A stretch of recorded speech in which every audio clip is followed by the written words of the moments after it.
What's up guys, this is JRPG Limited. Welcome to episode 35 of Spill the Tearal, my JRPG podcast where I go over JRPG news, releases, mechanics, what I've been playing, want to play, and more. And this week we're going to be talking about some new JRPG trailers and demos that have dropped, my thoughts on being 115 hours into Trails Through Daybreak, how I'd like a good Trails mobile game, and more. And before we get into it, like I always mention, if you're listening to this podcast on an audio service like Apple Podcasts or Spotify, remember to give it 5 stars. That helps a bunch. It really lets the algorithm know that this podcast is something that people like and it will serve it to more people. So if you do that, I'd appreciate it. If you're watching on YouTube, be sure to leave a like if you are enjoying the episode, and if you're new, consider subscribing. I'd appreciate it. And just a few things to get into before we get into the episode proper. Usually when I record these episodes, they drop on the day I record them. So usually that is Wednesdays. I record these Wednesdays at some point in the day, and then I edit, and then I release it usually before the day is done. Well, all the time before the day is done. And I just wanted to mention that this episode is actually being recorded a couple of days in advance. So if some of the news is like a couple days later than usual, that's why. So I am recording this on a Monday because on Wednesday I won't have time to record. And also next week on Wednesday I also won't have time to record. So next week you will be getting another special episode. It's going to be another tier list episode. I'll let you guys just wait to see what it's going to be when it happens. But I'll be recording this week's episode and next week's episode right now, which is why I can't have the episode up to date this week, and next week's episode will be a special episode instead because I can't predict the news yet. And so that is what's going to be happening for the next 2 weeks. Other than that, if you're not following me on Twitter at Spill the Tearal, feel free to if you care about my gaming thoughts or whatever I'm playing. Usually I just tweet once in a while about whatever I'm playing, and then I kind of give more succinct thoughts in the actual podcast episode itself. And yeah, before we get started, the cool thing that I want to show this week is, let me grab it real quick. Okay, I am back, and pretty much just like the last few episodes I've been mentioning, I've found an anime store, I got a Ghibli mystery bag, and I've been getting Ghibli stuff, and so I'm still on that stuff. And the thing I'm showing this week is this. For the audio listeners, it is a print. Hopefully that is in focus for the video watchers. It is a print of like all the Ghibli movies. So you have like Totoro, Kiki's Delivery Service, Princess Mononoke, and a bunch of them. There's like Spirited Away. Like a lot of the movies are here, and it's like a pretty like high quality print. Like it's not like in shitty resolution like you sometimes find in those kind of anime type stores, but it looks really good. And this is maybe something I might hang up at some point. And it's not only one print. If you open it, there's like 3 or 4. I'm just showing you the one that's at the top because I don't feel like opening it again. But it's a super cool thing that I got from the anime store. And before we actually get started with the podcast proper, we're going to be picking a random Spirited Away card. And this week we have Queen of Clubs, and it shows the main character with the dragon dude, and they're just staring at each other for eternity. And on that note, we're going to get into our first segment, which is JRPG news. So for this week's JRPG news, like always, I source these from Gematsu.com. So if you care about any of these, I would check Gematsu out, and they usually have a lot more details in the news articles. I don't go too deep in the podcast, but yeah, if you're interested, go there. And this week we have a lot of news stories, probably like 5 to 6. I think the more deeper we get into the news stories is the ones that I'm more interested in. I'm not sure why I ordered it like that, but I did. But the first news story is that Fairy Tail 2 had a game system overview trailer. And so if you care about the game, they have a very in-depth trailer. It's 18 minutes long that kind of goes over the game systems. And so some of the things they talk about are character progression, character stories, and more in the trailer, as I mentioned. And they have a little excerpt here, which I'll read, which is, in the newly unveiled trailer, fans get a glimpse of the new character progression mechanics that will allow them to create their own Fairy Tail experience by managing the skill progression of their favorite characters. And I kind of skimmed through the trailer here and there, and it's pretty much what it sounds like. They kind of go through the characters, how they fight, and I personally don't have that much interest in this game because it's not really a type of game that I play, and I'm just really not into Fairy Tail anymore. I was really into it when I was younger. I loved it, but then the writing was kind of not as good as I wanted to be the farther I got to the series, so I kind of dropped it. And so if you're really into Fairy Tail and you're into this type of game, be sure to check it out because at least visually the game does look good. Like it does look like the anime, which is nice, but yeah, just not my cup of tea personally. The next news story is Atelier Resleriana, the Red Alchemist and the White Guardian is announced for the PS5, 4, Switch, and PC. Now, I know a few weeks ago I reported on a new Atelier game coming. I don't know if it was this one. I swear to God, the name, like if it was this name, I feel like I would have recognized it. But this name, Atelier Resleriana, the Red Alchemist and the White Guardian, seems like very distinct. I feel like I would have remembered it, and I'm not sure how I feel about the name. I feel like it's kind of hard to say. As someone who came from Atelier Ryza, which is so easy to say, and I know they have like a fuck ton more games, Resleriana is just so hard to say, and then you have like the long ass, the Red Alchemist and the White Guardian. Interesting name, but pretty much a publisher, Koei Tecmo, and developer Gus have announced Atelier Resleriana, blah blah blah, is a complete offline and original story in the world of Atelier Resleriana, Forgotten Alchemy, and the Polar Knight Liberator, coming to PS5, 4, Switch, and PC in 2025. And so now that I've read that, like I always say, I always read these kind of like live for the first time just so I can give my fresh reactions. Maybe this isn't a mainline game. Maybe the other one that I mentioned was a mainline game, and this is just kind of like, I don't think it's going to be a mini game, but I feel like it's going to be more of a side shoot because it is based on a world of a mobile game. But they do kind of emphasize that it is a completely offline experience, as in like, I'm sure it's more like a mainline game, which is cool to see. And so there's a small excerpt here which says, a new adventure with new protagonists and an original story in the world of Atelier Resleriana, Forgotten Alchemy, and the Polar Knight Liberator is coming to consoles and PC as completely offline title, as I mentioned. And I kind of went through the teaser. It's only 54 seconds. It is very much a teaser, as in like you don't really get much from it. Maybe if you play the mobile game, it's something cool to see because maybe they're showing characters that you know, but it kind of just shows the location, the town. I believe it shows like a character or two kind of from behind them, and that's also, as someone who doesn't know the game, it doesn't mean anything to me. But in terms of graphics wise, it looks good. It looks like a Atelier game, and yeah, there's not much more for me to say. I did play some of Atelier Ryza, the first one. As I mentioned in the past, there was a point in the game where like I kind of got locked out where I had to fight a boss. It was really fucking hard, and I mean, it was so hard to the point where I thought you were supposed to die on it, but that wasn't the case. And I tried grinding, but because this game is like alchemy based, it's very hard to grind, where like I would grind the materials I need. It took so long. I was finally able to make better armor, and even with that better armor, I just like got wiped from the monster. And so I'm like, this is gonna take forever for everyone. Like, it got to the point where I feel like I would have to grind for like more than a week or like 2 weeks or something to be able to beat the boss, and I'm like, this is too much for me to not get any story out of the game, so I kind of dropped it, unfortunately. But yeah, it was a really fun game. One of the first games I actually played seriously on my Steam Deck too. But yeah, Atelier Resleriana, I will keep my eye out for that. The next news story is Dragon Quest III HD 2D Remake gameplay trailer. So it is just a trailer to show off the gameplay for Dragon Quest III. And if you didn't know, it is set to be released in November 14th. So it is going to be coming out very soon. And I was looking at the trailer and man, this game looks so good visually. I had seen screenshots and stuff of it before, but kind of like soaking it in more. It is just a very beautiful game. And I didn't realize that while, you know, it is called HD 2D, and I'm assuming they're banking off the HD 2D visual style, I actually don't see it as the same style as HD 2D games. If you don't know what the style is, it's pretty much Octopath Traveler or Live Alive or that kind of thing, where you have these 2D sprites and a 3D world. And while this technically is that, those games to me felt more like, at least Octopath Traveler specifically, because that's the one that I played a bit of, those felt more like almost isometric in nature. It felt more like a diorama where like you had your characters mostly not in the foreground, but you had your characters and the cameras at a certain angle and everything was very blurred out behind you. Like, that's how the game kind of felt. Where this game, if I had to describe it based on the teaser or the trailer that I watched, was it feels like you're playing a classic RPG like on the Game Boy or something, but the characters are still 2D and the world is just 3D. That's what it feels like to me. So they're going less for that bokeh look, at least from the trailer, and they're going more for like a classic look, which I really like. And the number one thing that I loved about the trailer when I watched it is I fucking love how the sprites of the characters really feel like they're married into the world. So like if there's any lighting changes, like for example, there was a scene where like they're walking in a path and there's like sunlight rays on the ground. When the sprites walked under it, they actually got affected by the sunlight.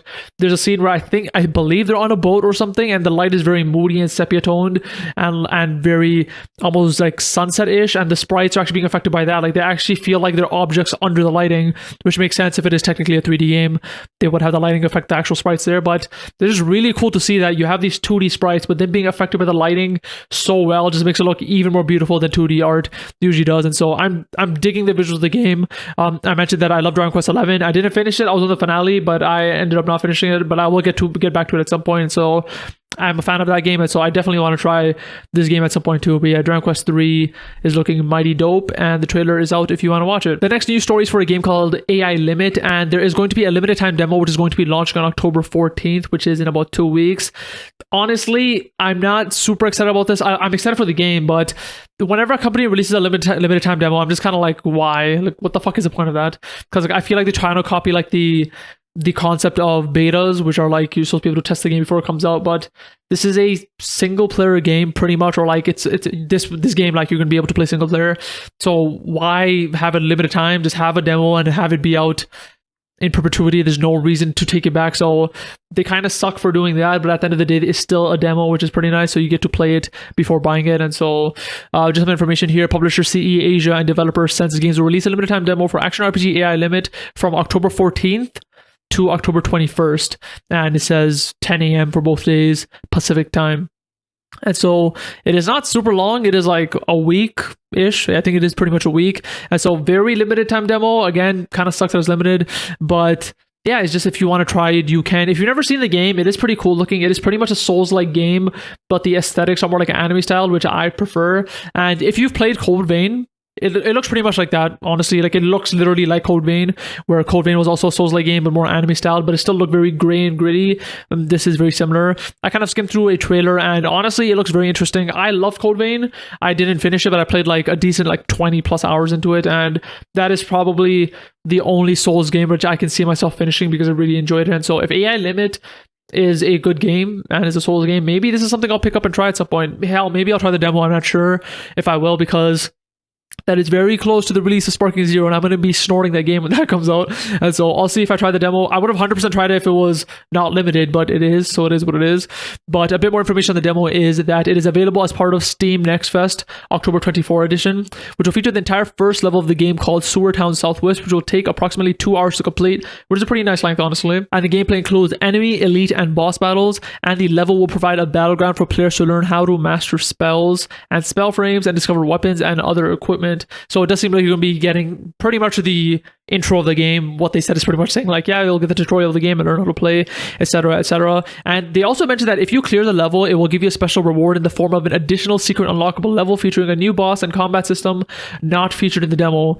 I can't tell if that means that you're going to unlock it right away, like you get to play it right after the demo, or whether you unlock the secret in the actual game when it comes out. It wasn't too clear on what they meant by that, but nevertheless, if you play the demo, you're going to be unlocking an extra secret thing. And seeing that it's a limited time demo is kind of interesting, that they are giving you a reward that legit, like that's a pretty legit reward. It's pretty much a secret unlockable level, and the fact that you can only get it if you play this demo during that week is pretty interesting. And now that I read this, I guess the limited demo does make sense because part of the Steam Next Fest thing where they have demos, but like hopefully after the Steam Next Fest they just release it like on PlayStation and all that, because like why not?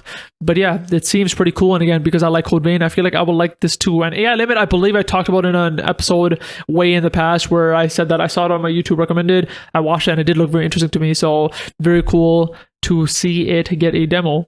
And the next and last news story is about the game Neverness to Everness, and there's a new trailer called Daily Life and Hetero. So this is a game I talked about before too. It looks very cool. It is very much like a Genshin type game.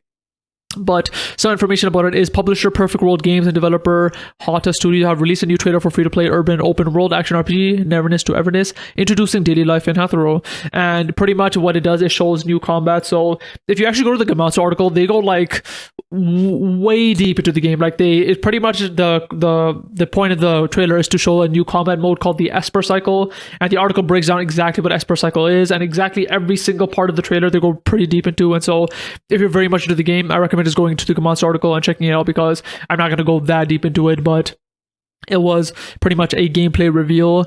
And they also introduced a new boss called the Picture Frame, which is a unique and haunting enemy. And yeah, but pretty much from looking at it, it looks really great. If you want an image of what it looks like, the way I see it is it pretty much has it feels like it has the open worldness of Wuthering Waves, but it has the style and vibe of Zenless Zone Zero. Like honestly, if I had never played Zenless Zone Zero and he showed me like 5 seconds of this game, I would probably think it's Zenless Zone Zero because of what I know about that game. And so the style is very similar, the kind of poppy, cartoony look to it, but it has, I believe, more of the open world aspects of Wuthering Waves. But yeah, it's a very cool looking game. It is a game that I'm very excited to check out once it comes out, especially because it's free to play, so there's nothing to really risk. And honestly, the games like Zenless Zone Zero, Wuthering Waves, Honkai Star Trail, these games are just fucking like fantastic to me, and so the more we have, the better, in my opinion. And so yeah, the Daily Life in Hithro trailer, feel free to check it out.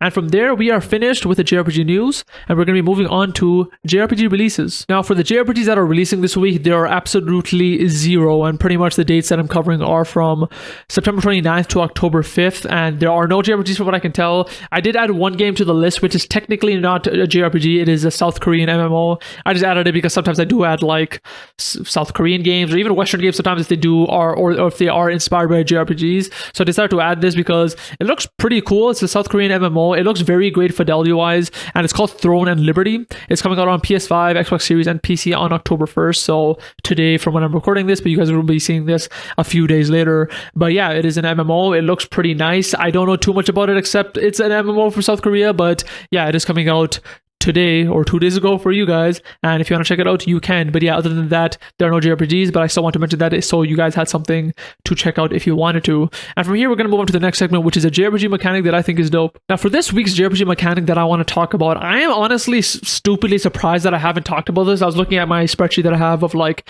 every mechanic I've talked about in every episode, and I'm like, I don't know how I never mentioned this because I fucking love this mechanic, and you see this in every single Trails game, especially the modern ones. I'm not sure if it was like in the Trails games forever since the old ones, and it's something that I honestly don't notice in any other JRPG really, at least new ones, and that is the speed multiplier that they have in the Trails games. Now, if you've never played a Trails game before, pretty much what they allow is at any point, any time in the game, if you press a button on your controller, it will speed up the game. And I think it changes from game to game of how fast it is, but sometimes it's like 3 times speed or 3.5 times speed, or I think even 4 times speed. I believe in Trails Through Daybreak, they actually have an option, like you could speed it up even more. I didn't because I don't use it that much in Daybreak, but you have an option of how much you want to speed it up by, and it's just a feature where I'm like, why the fuck don't they have this in more modern JRPGs? Because I was trying to think, I'm like, is this a feature in any other JRPG? And like, at least from the ones I played, I don't think I've ever seen it. The only times you really do see it is from older JRPGs that are kind of remade or something. And so, for example, like I believe the Final Fantasy Pixel Remaster Collection, I think they have a speed up option that you can use sometimes. But the thing that kind of sucks with a lot of these older games is, I don't think all the time, but a lot of the time for these games, these options are usually buried in menus, usually, not all the time. And so what that means is if you want to have like these mechanics such as speeding up or multiplier money, you have to go into the settings and do it. The thing I really like about the Trails games is literally just a button. I believe it used to be like L2 or something, but now it's like the touchpad. And so, Trails Through Daybreak, whenever I want to speed it up 4 times, press the touchpad, do whatever I need to do, press the touchpad, and get out of it. And while in older Trails games, like for example, when I play Trails of Cold Steel or something, there are so many long sections of the game where you just gotta fight a fuck ton of bad guys. I would literally just keep that on.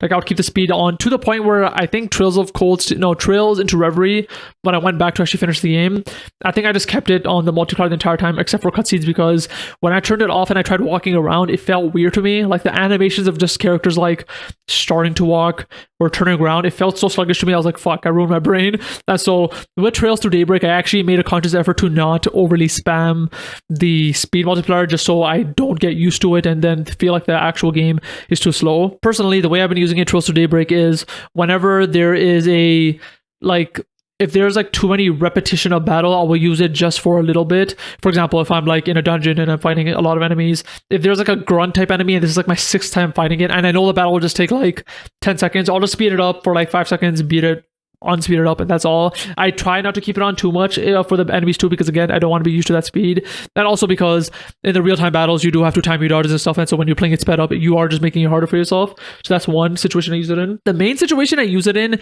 is actually just to walk distances. So for example, say I fight an enemy, I kill them, and I'm in a dungeon, and I see there's another enemy, and it's like, say it's like 10 seconds away, like in terms of distance, like I would have to walk 10 seconds away to get to them. I would literally just speed it up, walk to them in like 3 seconds, unspeed it up, and fight them again. Like it's little things like that. Like I'm constantly turning it on and off and on and off throughout the game, but like the time does add up. If you have like a long ass dungeon and you're constantly turning it on and off just to walk between enemies, like you will literally save minutes of time, which will add up throughout the game. So that's the main way I use it. Another main way I use it, and I've been using this in every Trails game, is in cutscenes, which is really cool. So you can actually use it in cutscenes and speed cutscenes up. And so the way I love using it is pretty much for establishing shots. And if you don't know what that is like in cutscenes, whenever like you have a shot that kind of shows the location or something. So for example, say like you're in a hotel or something in the game, the cutscene will start. It will start at like the sky. It will slowly pan down to the hotel, slowly zoom in, and then it will cut to the character and they'll be talking. That establishing shot sometimes is like 3 seconds, 5 seconds, 7. It could be up to 10 seconds. And like, you don't fucking need it. Like once I see it's a hotel, I'm like, I get it. I speed that shit up to like 1 second and then we're into the actual cutscene. And so that honestly is like the main way I use it in like every single Trails game, where like when I see the establishing shot, I'm like, yep, okay, I get it, speed it up, I don't need to see it anymore. And a funny situation that I also used it in, which I kind of thought about, and I don't know how to explain this well, but I pretty much use it in quote unquote cringy cutscenes. And when I say cringy cutscenes, I don't mean it like in a bad way. Like when someone describes something as cringy these days, they think of it as like something kind of bad. What I mean in terms of cringy cutscenes is when they have like a very emotional or like heart-rendering moment. So for example, like if there's two characters in a Trails game and they're like opening their hearts to each other or some shit, and it's a nice moment, like I like it. But if I'm done reading the text and the characters are still like in that moment, I'll kind of try to speed it up, skip the dialogue, and I'm like, okay, I get it. I'll be reading everything, I'm not skipping anything, like I'm actually reading the dialogue. But like when they have these two characters and they're staring at each other and the scene is like 10 seconds long, I'm like, I get it, speed it up, I don't need to see it anymore. And so I noticed myself using it for those scenes too, which are supposed to be like overly emotional. And I'm just kind of like sitting, I'm like, okay, I get it. I'm kind of cringing, not in a bad way, but like I get it, it's an emotional moment, but like I'm understanding you don't have to keep holding the shot. And so I would use the speed up multiplier to get through those scenes too. But yeah, I feel like that's pretty much the situations that I use it in, at least in Trails games, because that's just the series that I see it in. I don't really see it in any other series. But I think this is definitely a feature that you honestly should be seeing in every single JRPG, because like, why not? There's no negative. It's an option, and when you have it, it's just so fucking nice. Especially again, like I mentioned, for like older JRPGs that are modernized, there's a reason they add that as a feature, because if you want to get through grinding, or if you want to just travel faster, it just makes sense. That's all. With modern JRPGs, I'm talking about like anything, even something like Final Fantasy 16, like it'd be kind of weird to have it on, but like why not just give the option and like just be able to, like, if I want to just grind for some reason, even though like I don't think modern JRPGs you ever need to grind really. I don't think I've grinded in like fucking forever. But if you need to grind in like Final Fantasy 16 for some reason, turning it on and just like destroying enemies would be pretty fun. Or just again, the main hub of Final Fantasy 16, like that your main base, I forgot what it was called. Going around it honestly was kind of annoying sometimes because it's really fucking big. If I want to get to like that downstairs garden area or the upstairs auditorium, like it legitimately took me, I think I timed it once, I can't remember what the time was, but it was something like near a minute to get from one end to another. And I'm like, if I could speed this bitch up by like half at least, that'd be so nice. And these multipliers are usually like 3-4 times, and so like being able to get to the other end of the base in like 15 seconds would be very nice. And so yeah, the speed feature has just been essential for me in the Trails games, and if they could add this to other modern JRPGs too, that'd be nice, because options are always nice. But yeah, that was the JRPG mechanic that I think is dope. And from here, we'll be going on to the next segment, which is the JRPG that I'm looking forward to. Now, for the JRPG that I'm looking forward to, this is one of those weeks where I'm going to be talking about a JRPG that I would look forward to, and pretty much what I want to talk about. And this may be one of my more negative segments. I usually don't like to be negative on this podcast, but I may have to be a bit for this one. But pretty much the JRPG that I would want is a Trails mobile game. And the reason why I'm saying it might be negative is because there actually is a Trails mobile game that came out recently. It's called, I believe it's called Trails of Cold Steel Northern War, or Trails Northern War, something like that. And it's pretty much based on the anime, which is of the same name, where they pretty much had an original cast, and it took place during the Northern War of Trails, which I believe is between Trails of Cold Steel 1 and 2, like somewhere around there. And the reason why I would want a Trails mobile game is because I think the Trails Northern War mobile game is complete ass. It sucks. Not only like, it'd be one thing if I just didn't like it, which is fine, but I think like story-wise, gameplay-wise, quality-wise, music, like everything wise, it sucks. Now, to be fair, story, I can't fully base it because I played it for like a few days and I dropped it. For all I know, the story is fucking fantastic. I'm not sure, but I can confidently say that the quality of the app is bad. The combat of the app, I kind of don't even want to call it combat, because you just don't even really get to play. It's just like, honestly, just kind of low tier garbage to me, which like I never want to say about a game. Like I hate being negative, but like, damn, this game just kind of sucks. And honestly, like, this sucks to say, but I feel like this game is going to shut down at some point, unless it is like very popular, which I doubt. But actually, you know what? I bet there's a world that it is popular. Dokkan is another game which I think the gameplay is kind of ass, but like Dokkan is fucking amazingly popular.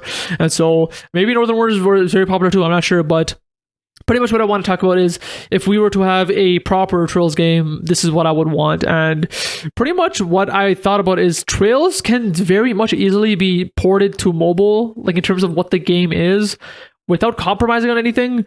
Because there's no first of all, you have games like Zenless Zone Zero and Wuthering Waves, which are full ass like JRPGs with real time combat. So if you could have that on mobile, you can have Trails, which looks usually worse. At least the older games, they have a lot more simpler combat. You can have that on mobile easily. So in a perfect world, if there was a Trails mobile game, it would literally just be the Trails turn-based combat that we know on mobile, and probably just have an original story. While I'm not a fan of original characters, like even in the Northern War app or the Northern War game, like while the original characters, like I thought they were okay. Like I don't think any of them I really liked that much. Even the main character was kind of like, meh. I forgot who it is now, but I remember when I was playing it, I'm like, the main character just seems like another character that already exists, and so the original characters weren't that great to me. But if they want to do an original story with existing characters, I think that'd be cool. I don't know how exactly would they do it, if they want to do a non-canon thing or something, but do whatever they want. But at the end of the day, like the actual combat of Trails of Cold Steel or whatever Trails game, like you can just have that on mobile. It's turn-based. It's pretty simple. You have your arts, you have your crafts, you have your attack, your item. Like you can easily fucking do that. And like honestly, even if they want to simplify it, like if they want to remove, like, or not even remove, if they want to kind of gimp the movement to be more simpler on a grid-based thing, they want to simplify the moves, like sure, but like what I'm saying is like the actual combat for Trails is so perfect to be ported to a mobile setting that they didn't have to do what they did in Northern War. And if you don't know the way Northern War works, I guess I'll explain it. But like you don't actually fight. The way the battle system works is you place your characters on a board, a very small board, like it's barely any choice. I think it was like 4x2 or something like that. You press play and then they fight automatically. You don't really get to do anything. I think the only thing you get to do, at least from when I played, is that you get to do your S-crafts, like your abilities, which are pretty much your ultimates. But even that, when you get to do it yourself, I found out it's actually better to just automate that too, because there'll be times where like I want to press my ultimate, but before I can even press it after it activated, my character would die because like the levels would be kind of hard. And so I realized that like I might as well just enable auto S-crafts too. And then at that point, I was literally just fucking watching the game, like I wasn't playing it anymore. And so the combat was just absolutely like horrendous in my opinion. And so I would, again, like I said, just have like the turn-based gameplay from normal Trails games. And honestly, like if they even want to, like they don't have to do one-to-one. They could simplify the battle system. They could simplify the graphics too, because even with how Daybreak looks now, Daybreak looks great. I think Trails Through Daybreak looks fucking fantastic. But if they want, they can have that on mobile. Like we have Genshin Impact, we have Zenless Zone Zero, we have Wuthering Waves, we have like Resident Evil. We have all these games on mobile now. They can put Daybreak on mobile if they want to. But honestly, even if they want to go back to like the Trails of Cold Steel 1 and 2 style, which is very like PSP looking, I'd be fine with that. Honestly, what I would love is like just use the art style you have of Trails in the Sky. Like that chibi art style is so simple. That is literally perfect for mobile. I would love it. And honestly, it'd be really fucking cool to see modern characters in that style. Like imagining you're playing like the mobile game, it looks like Trails in the Sky, and you pull Reen or you pull Van or some shit. Seeing them in the OG style, it would be fucking cool. And that's just a genius way to, you know, pay homage to the original art style, because the original art style is dying. The games don't use it anymore. Trails in the Sky is now being remade too. So like at some point in the future, there's gonna be no point to ever revisit the old games unless like the remakes are very different. And so if they kind of take advantage of the style on mobile, that'd be a very fucking cool thing to do. And I mentioned this before too, because I feel like I've talked about this before from when I was looking forward to Northern War, of how I want it to be. But I mentioned that the Trails world is just fucking perfect for this type of gacha game. They have so many characters where like I mentioned this like a few times in the podcast already. Trails into Reverie alone, the playable party you had was like 40 plus characters. That's how fucking big it was, and that's just a playable character. So they have like hundreds of characters that you don't get to play as, and with Trails Through Daybreak you have like way more. Like you have way more in Trails Through Daybreak, so you can have a pull system easily in this game. And I feel like this would be one of those rare IP where I feel like no matter who you pull, like you wouldn't really be mad, because a lot of the times what these games do, like for example Dragon Ball Legends or One Piece, they'll have this thing where like when you pull and they'll have like shitty tier characters.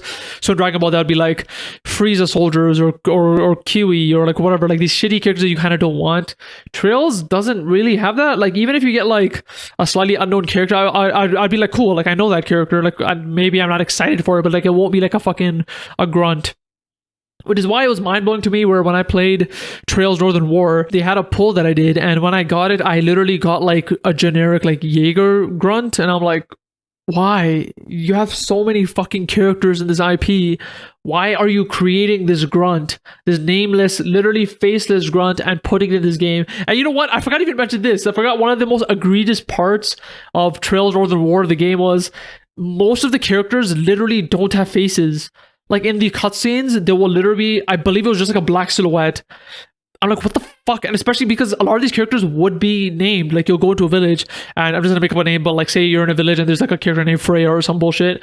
She will literally just have like a blacked out silhouette face. And I'm like, why the fuck are you doing that? And the only time you'd actually see a character is when you have like one of the playable characters. And that's what I started to notice. Oh, the only time they would show a character's face is if they're playable, because for the playable characters, they had like this weird like motion sprite looking image. And so I guess they didn't want to have static images and like mess with that. But like, it's so weird. I'm like, you guys have generic villagers or NPCs in the normal Trails games. Just fucking use those. Like, what are you doing?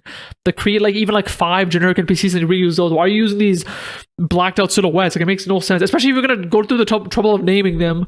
If they have a name, that means they're probably in the plot somehow. Then why the fuck are you blacking them out? It's so weird. Every decision with that game, it just seems odd. And the more I think about it, the more angry I get. So I'll try to chill out. But yeah, like I was mentioning, the pulls are perfect for a Trails game. And so not Northern War, but if they did a Trails game properly, it would be perfect. Keep the turn-based style, simplify it if you want. Do any art style you want, whether it be Modern Trails, Cold Steel, or even better, just go stick to the Trails in the Sky style. That'd be amazing. But yeah, I just think it's just perfect. Like, the world is like ripe to do shit. Like, you can place it in any country you want, just play as a character, even if it's an original character, even if it's a customizable character, whatever you want. Just like, you have a fucking amazing combat system, use it. You have amazing art styles you can choose from, use them. Just do better. Like, it's absurd to me that this app came out and I'm like, this is Trails, bro. Like, Trails is gigantic and popular. Who gave this company the IP? But like, I won't go on longer. I don't want to rant too much. Like I said, I hate being negative on the podcast. But yeah, that is a JRPG I would look forward to, which is a Trails mobile game, but good. And from here, we'll move on to the next segment, which is what I've been playing this last week. Now, for what I've been playing this last week, it is the same as the previous weeks, which is Trails Through Daybreak. And I've just been kind of hammering through it. I believe last week I was 85 hours in. I believe I am now 115 hours in. So I've, progressed 30 hours, and it is still not done, and I have zero issues with it. I know I mentioned this last week, but the pacing of the game is perfect. Like, there's literally no slow points. It's just literally going through the game loop of like going to a town, investigating, doing quests, doing dungeons, getting a fuck ton of story, and repeat. And like, it all feels fresh. Nothing feels repetitive because we're always going to new towns. Even in terms of the game loop, they do different things. I'll talk about kind of what's happening in the chapter I'm in right now when I go to the end of the segment, because I don't want to put the light spoilers at the start. And so I'll be talking about that. But yeah, it's just been really fucking cool. And just a couple of notes. Like, I've been writing notes as I play the game, and I just have like one note that I wrote while I was playing the game, which I kind of want to mention. But one thing that I appreciate that this game's been doing is they actually make you feel the size of the world. Like I mentioned, this game, you're traveling a lot, so you're in the main capital of Calvard, which is Edith, but you'll go to Cray or Longport or Longlie or whatever. And usually when you go to these towns, you're driving there. So Van, he has a truck, he drives there. And the thing that I very much appreciated is that you actually do feel the time, because in the older games like Trails of Cold Steel, you did travel to places, and usually, for example, Trails of Cold Steel 1, you take the train there, and usually what they would do is you'd have some cutscenes on the train. You could play a card game, then they'd have like this kind of map cutscene of getting there, and like that was good. It felt like a trip.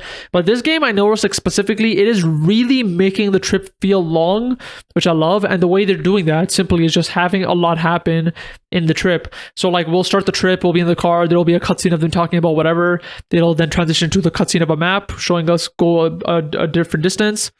It will fade out. Then it'll fade back in and we're still in the car, and then they'll be talking about something else. They'll be talking about some other plot important thing, or something will happen, or like some situation will happen, or like a car pulls up and you have to talk to someone or whatever. And then that entire cutscene will happen. It'll fade out. It'll fade back in. You're still in the car. You're doing shit. Like, they will keep coming back to the car and like hammering you with new story developments or character moments or character introductions that will happen during this trip. And they'll do this like 2, 3, 4, 5 times, to the point where like by the time we get to the town, I'm like, oh shit, I've completely forgot that. Like, yeah, we're going to a new town, where it literally feels like you're on a trip, which is amazing that they do that, because you're literally in a car. They're not changing the setting or anything. It's just like Van's driving. they'll do little small things, which I love, is when they fade back in, they'll sometimes just switch where people are sitting. So sometimes Van will be in the back seat and Aaron will be driving, or like later in the game there's more people that can drive. And so doing little changes like that, and again having cutscenes of them talking about certain character moments, or kind of using it as a spot to kind of put all the information together, or introducing a character. They've introduced a character during these things. Sometimes they have like mini game type things where like at one point you had to race someone and they made you choose choices of like how to drift at a certain turn and things like that to win the race. And they do so much in every trip where like, yeah, I just like really appreciated that. I actually feel the distance going from one city to the next, because the distances are long. There are some drives that in game they do take like 6, 7, 8 hours, and so them kind of having this mechanic, I guess you can say, of like fitting a lot into each trip, I just really appreciated because it just felt very real. So that's just something I really want to mention. Now, from here, I'll talk about a bit more specifically about the game. I won't go too specific. I will talk about what's happening in the game. But so like, if you want zero spoilers, skip to the next segment. But I'm on chapter 5. The thing is, this chapter feels like a finale based on what's happening. But the farther I go into it, I'm not sure if it is, because when you talk to NPCs, it straight up feels like the NPCs are like chilling. They're talking about like, yeah, next month's gonna be this festival, I can't wait to go to it. And like a lot of NPCs are mentioning that. And if you've ever played a Trails game, whenever an NPC mentions an event, that event will usually happen. And the weird thing is that event is in a month, but it feels like we're at the finale right now. So I don't know if like, is the game going to end abruptly? Because it can. Trails games have ended abruptly. Or is this not actually the finale? One of the reasons I don't think it's a finale, because I feel like the Trails games, usually whenever you're in the finale, the chapter would be called finale, but it's not. But the reason why I think it's a finale, which I'll just let you guys know. So again, spoilers if you don't want to know anything about this game. But we are in a city, and pretty much what's happening in the city is that the main villain group is here, and pretty much every single faction that we've known throughout the game is in the city trying to take down the bad guy group. So it's you, it's Bracers, it's Heyoe, it's Ikaruga, it's like fucking like 5 Jaeger groups. It's like every single faction you could think of, they're all in this one city secretly, and pretty much you have to go underground and do this game that the bad guy set up, where you have to go through dungeons and beat one of the bosses, and you have to keep going forward until you actually get to kill the final or beat the final villain. And so with that being the case, like that literally feels like the end of the game. I'm like, okay, we're gonna do all that, get to the villain. But again, it doesn't feel like, while that sounds like the final game or the final chapter, it doesn't really feel like it. Everything's pretty chill. Trails games usually have like a lot more climactic endings, and so right now, we'll see. I'm pretty much finished the entire game that the bad guy set up, and I'm literally about to go to the final boss. That's what I'm going to be doing the next time I play. And so I guess I'll see if it ends abruptly. It really can. I'm not going to go to spoilers, but like Trails of Cold Steel 1 ended very abruptly. Trails of Cold Steel 3, I think, ended abruptly. And so, because those games I kind of consider more like duologies, like Trails of Cold Steel 1 and 2 is one story. Trails of Cold Steel 3 and 4 is one story. And so I wouldn't be surprised if Trails Through Daybreak 1 and 2 are one story, especially because they're named 1 and 2. I wouldn't be surprised that if I go to the final boss, maybe there's like, I fight him, he drops some fucking bomb of information, and then the game just ends. Because again, not too many spoilers, but Trails of Cold Steel 1 literally ended with the final boss talking. He dropped some fucking cool information, and then the screen just went black and said to be continued. And I was like, what the fuck? So I wouldn't be surprised if Trails Through Daybreak did that either. I am keeping it mentally that like the game may end abruptly and I'll be sad then, but I'll be looking forward to Trails Through Daybreak 2 too. And again, this game is like, this is probably the best bang for your buck game you can buy. Like, if I fucking like knew a kid who wanted a game and like it'd be worth his money, I'd be like, yo, bro, buy Daybreak. I'm 115 hours in and it doesn't feel like it's gonna end yet. Like it's amazing, like it's insane. And I know I play longer than usual. I mean, longer compared to other people, where I do every single side quest, I talk to every NPC, but like even if you cut that out, like the game is still like a very long game. And so yeah, it's just like, if you have not picked up Daybreak, pick it up. It's so fucking good, and you don't have to play the other Trails games. There are some characters that come from the old games, but like you don't need to know it, because like they introduce to the new characters anyway. So like, if you haven't played this game, trust me, play it. It's really fucking good. But some other things that I'm really liking about this game too is like, I'm really liking the towns in the game. Like I was recently in a town called Longlai, which kind of connects to a thing that happened in Reverie, which is very cool. And that town is fucking beautiful, and so the locations have been very nice. Graphically, I'm just really enjoying this game. The cutscenes have been very cool, because once in a while they will go into, I don't know if I'd consider them CG cutscenes, but they will go into these cutscenes that you can tell have higher fidelity animations. And so recently, I won't spoil it, they had a cutscene where like Van was just fighting someone. It was like a good like 20 seconds of him fighting in a cutscene. It looked really fucking cool. And so yeah, it's just been really nice. But this game has just been such a fucking nice experience. And so maybe next time I record an episode, I'll be done. Honestly, I wouldn't be surprised if I am done because, like I mentioned at the start of the podcast, next week is going to be a special episode. And so next time I talk about this game again is going to be technically in 2 weeks for me. And so by then, assuming I have time to play, I will maybe be done the game, and then I can give my final thoughts on the entire plot of the story. Because, like I said, I've been right. I have a long ass fucking Apple Notes doc of every single thing that's happened in the game and how I felt as I'm playing it, and so I'm gonna have a good idea of how I feel about the game by the time I'm done. But yeah, that's what I've been playing, and I've been enjoying it a lot. And we'll see at what hour it clocks in at, because I'm at 1:15. We'll see if I'm near the end. If this is the final chapter, I assume this is gonna clock in at about like 1:25 maybe. I don't know if there'll be like a post story thing, but yeah, it'll be probably like what sub 1:30 or somewhere around that if I am on the final chapter. But yeah, Trails Through Daybreak has been amazing. And from here, we'll move on to the final segment, which is my JRPG Top Casual List. Now, for the JRPG Top Casual List, if you don't know the segment, it is my segment where I pretty much drop a casual list, as in like it'll be like a top 3 list, and I pick a topic, and I just casually think of the 3 things. I don't think about it too hard. It's not really that definitive. But for this week, my top casual list is the top Daybreak locations. Now, as I mentioned many times, Trails Through Daybreak has many locations you go through. It is more akin to Trails of Cold Steel, where you're actually very often just going to new towns, new cities, and just exploring them. And so in Daybreak, like you go to Edith, Krill, Longport, Longley. There's like a fuck ton of locations you go to. And so I want to give you my top 3 locations, at least so far. There's a chance there'll be more locations from where I am at the game, but I feel like I am near the end of the game. So I feel like I do have all the towns under my belt, but it doesn't matter. If there's more locations, maybe I'll just do this again in the future. But at least for now, my top 3 are: number 3 is Oracion, number 2 is Basel, and number 1 is Longley. Now, number 3 is Oracion. Now, Oracion is the location I'm at right now. It is the town where kind of like a lot of climactic stuff is happening, without going into spoilers. But the reason I like Oracion is because it just looks really nice. It's very uniform. It's not the most exciting, but it looks like a very old-timey town, I guess. Like I don't know how to describe it. Like everything is gray, everything is architecturally very beautiful. It kind of gives me like Greek or European vibes. And yeah, like every district looks the same. It's kind of like hilly. Like you have this like tram going around, kind of like Kingdom Hearts 2, Twilight Town vibes. You just have this tram going around. You could jump around it to make it stop and stuff like that. But the vibe is nice. The only negative thing is I feel like, I don't know if this is the first, but I feel like this is the first town in Trails that I actually wouldn't want to be in, because everyone is fucking, not everyone, but most people are just fucking racist. That's kind of like the plot of this town, where like it's full of nobles, and they're literally just racist. Like they will like walk up to you and be like, "You fucking immigrant, to get out of here." Like they will literally say that to you. They won't say fucking, but they'll be like, "Yeah, what the fuck is up with the immigrants?" So the people are not the best in this town, but the actual town visually I like, and maybe by the end of the story, these nobles will die or some shit, but we will see. But yeah, the actual like vibe in terms of the visual vibe of the town I do like, and the way it's kind of linking to the possible climax of this game is cool too. So yeah, Oracion is at number 3. And number 2 is Basel. Basel is a town here which is pretty much the tech center of Calvard. That's what it seems like, where like they have an institute of science. They have like these futuristic looking buildings. They have like a car dealership. Like they have like a lot of cool fucking shit. And honestly, I really like it. The only negative to it, honestly, is that it's just very complicated to get around. Like I was constantly in the minimap for that place, where like other locations I do get used to it at some point. Like I still use the minimap all the time, but if I want to, I can get everywhere I need to without looking at the minimap. But Basel was just fucking like, they had like stairs everywhere going to different fucking layers and sections of this place, and so it was kind of hard to get used to that.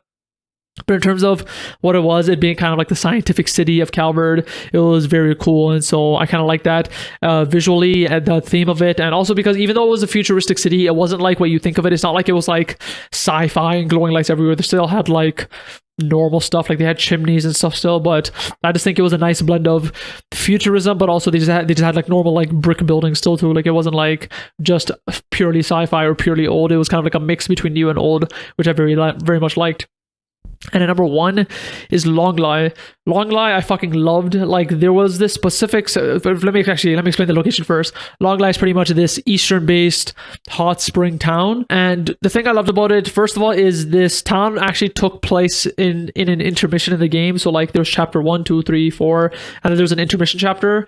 And so what that meant was they didn't really expand Longley too much, so the entire Longley was just in one district, which was really nice. I didn't have to like explore different parts. So like every other town that I mentioned, they have like 3, sometimes 4 or 5 districts where like Longlai was just one area, which is very nice. And this was the first time when I went into Longlai, I was like, this is fucking beautiful. Like, it's just amazing. I'm already a sucker for like Japanese aesthetics in terms of like sakura trees, bonsai, the kind of architecture that you see with the Japanese buildings or like torii gates and things like that. I just like, to me, that's just my thing. I fucking love how they look. And there was a certain moment in Longlai where I was in the hotel, I walked out, and they had this room in the hotel where I went into. And when I went into it, you see like this beautiful gray wall. It has kind of like cool designs. It has this like cool ass like fucking circular, almost omega shaped cutout. You could see the sky and I think mountains in the distance, and they have this cool looking bonsai shaped tree. It was like a full size tree, but it's one of those ones that look like a bonsai tree where it's kind of like angling to the left and is like perfectly shaped in the whole of the wall. And I was standing there, I was like, holy fuck, this looks good. And like I took like 8 screenshots and I'm like, damn, like this was the first location like in like the game and like maybe Trails game in general where I'm like, this looks fucking awesome. I kind of want to be here. And the rest of the town, which is really pleasant too, which is a very small hot spring town. Everyone's chill, they're vibing. They had the church in the corner. They had like this old like house like in the corner of it, which is kind of important for plot reasons. But like everything about Longlai I just loved, and it was kind of like one of the things where like I would just love to just like step into Longlai and walk around because it was just really nice to be in. And so yeah, which is beautiful to see. So yeah, number 1 was Longlai, number 2 was Basel, and number 3 was Oracion. And from there, we will be ending episode 35 of Spill the Tearal. Hopefully you enjoyed this episode of my JRPG podcast. If you did, remember to leave a like down below if you're watching on YouTube. Remember, I upload on 2 channels, KH Unlimited for everything I upload, and Spill the Tearal, where I upload the episodes not only in full, but I also upload every segment individually if you're interested in that. And so if you enjoyed the episode, be sure to leave a like. If you didn't like the episode, leave a comment telling me why. If you're new, consider subscribing. I'd appreciate that a lot. And if you're on audio services, remember to give it 5 stars or a thumbs up or whatever you do there on your app. That'd be very much appreciated. I will see you guys next week. And remember, next week is going to be a special episode where I'm going to be doing a tier list instead. And spoilers, it is going to be Trails related because I love Trails. But yeah, I hope to see you in the next episode. Peace.